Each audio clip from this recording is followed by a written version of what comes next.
स्वागत है आपका। आइए दोस्तों जानते हैं कि लाफिंग बुद्धा की मूर्ति का रहस्य क्या है। लाफिंग बुद्धा की मूर्ति का घर में होने से क्या लाभ है। दोस्तों अगर आप जानना चाहते हैं कि लाफिंग बुद्धा की मूर्ति का क्या रहस्य है तो देखते रहिए इस वीडियो को लगातार। दोस्तों आज हम आपको बताएंगे लाफिंग बुद्धा के बारे में कुछ ऐसे ही रहस्य तथा लाफिंग बुद्धा का प्रयोग करके आप किस तरह से अपने घर तथा घर की समृद्धि को कैसे परिपूर्ण कर सकते हैं। लाफिंग बुद्धा की मूर्ति सुख संपदा एवं प्रगति की प्रतीक मानी जाती है। घर में इसके होने से संपन्नता आती है। लाफिंग बुद्धा के बारे में बहुत सारी बातें प्रचलित हैं। आप उदास रहते हैं, आर्थिक बोझ के तले दबे हुए हैं, घर में उदासी जैसी स्थिति बनी रहती है, तो लाफिंग बुद्धा की मूर्ति को घर में लाकर इन समस्याओं से निजात पा सकते हैं।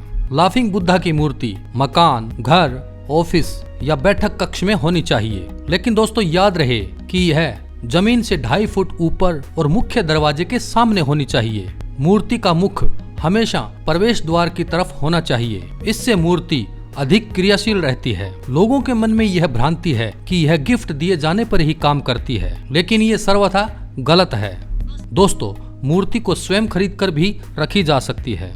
लाफिंग बुद्धा के लिए एक बात जो ध्यान में रखने योग्य है वो ये है कि लाफिंग बुद्धा कभी भी धातु, प्लास्टिक, मिट्टी इनका बना हुआ नहीं होना चाहिए। जब भी इसे खरीदें तो सिरामिक का बना होना चाहिए। चीन में संपत्ति का देवता माने जाने वाले लाफिंग बुद्धा जिनकी आराधना भी की जाती है, घर में लाफिंग बुद्धा की मूर्ति से धन का आगमन माना जाता है। इनका मोटा पेट संपन्नता का प्रतीक है। इनके पैर छूने की परंपरा है। चीन में लाफिंग बुद्धा को धन, वैभव, संपदा, सफलता और सुख शांति का देवता माना जाता है। इसकी अलग अलग मुद्राएं होती हैं जिनका फल भी अलग अलग बताया गया है। चीनी मान्यता के अनुसार इसे बेडरूम में नहीं रखना चाहिए।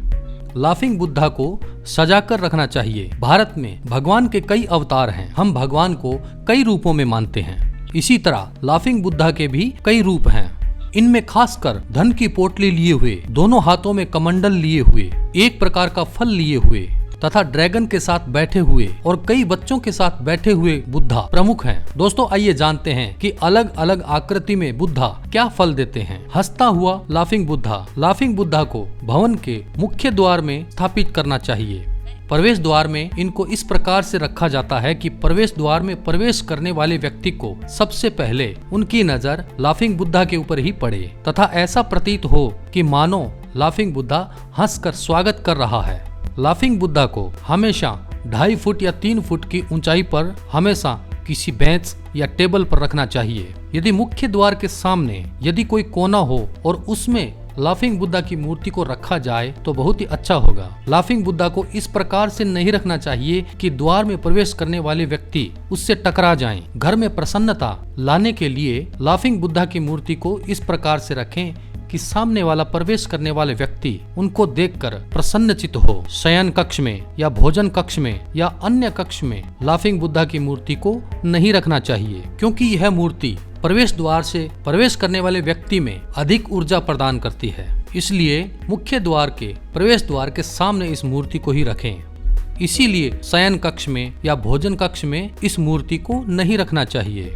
लाफिंग बुद्धा की मूर्ति घर में प्रसन्नता और खुशहाली की ऊर्जा प्रदान करती है, ऊर्जा की वृद्धि होती है और इसीलिए लाफिंग बुद्धा की मूर्ति को शुभ माना गया है। लाफिंग बुद्धा में कुछ मूर्तियां इस प्रकार से बनती हैं जिनमें दोनों हाथ ऊपर की ओर उठे हुए होते हैं। इस प्रकार की मूर्ति रखने के लिए लकड़ी या किसी धातु की बनी हुई लगभग 3 फीट ऊंची टेबल होनी चाहिए, तो आपको लाभ होगा। जिन व्यक्तियों के घर या ऑफिस में झगड़ा ज्यादा होता है या घर में हमेशा कलेश की स्थिति रहती है तो वो इस ऊंचे हाथ किए हुए बुद्धा की मूर्ति को कभी न रखें। इनके लिए बैठे हुए और हंसते हुए लाफिंग बुद्धा की मूर्ति ही सबसे शुभ है। थैला लिए हुए लाफिंग बुद्धा। थैला लिए हुए लाफिंग बुद्धा और हंसते हुए लाफिंग बुद्धा अगर आपको मिलता है तो इसको ध्यान से देखिए कि थैला खाली तो नहीं, अर्थात थैले में जो सामान भरा है वो ऊपर तक दिखना चाहिए। पीठ के ऊपर थैला रखे हुए लाफिंग बुद्धा की मूर्ति को प्रवेश द्वार की ओर मुंह किए हुए अगर रखा जाए तो वहां अर्थ चक्र सुचारू रूप से चलता है। लाफिंग बुद्धा की थैला लिए हुए मूर्ति को अगर दुकान या शॉपिंग रूम में रखा जाए तो इससे दुकान की बिक्री बहुत ज्यादा बढ़ती है और धन की वृद्धि होती है। धातु का बना हुआ लाफिंग बुद्धा। सामान्यतः लाफिंग बुद्धा की मूर्ति विशेष प्रकार की मिट्टी से बनी होती है। इसके साथ धातु की बनी हुई प्रतिमाएं भी काम में आती हैं। जिन व्यक्तियों में निर्णय शक्ति की कमी हो, जिनकी उदारता और भावुकता का लाभ अन्य व्यक्ति उठाते हों, उन्हें धातु की बनी हुई हंसते हुए बुद्धा की मूर्ति का प्रयोग करना चाहिए। इस बुद्धा की मूर्ति को हमेशा ऊंचाई पर रखना चाहिए और इसके साथ किसी भी अन्य मूर्ति को नहीं रखना चाहिए।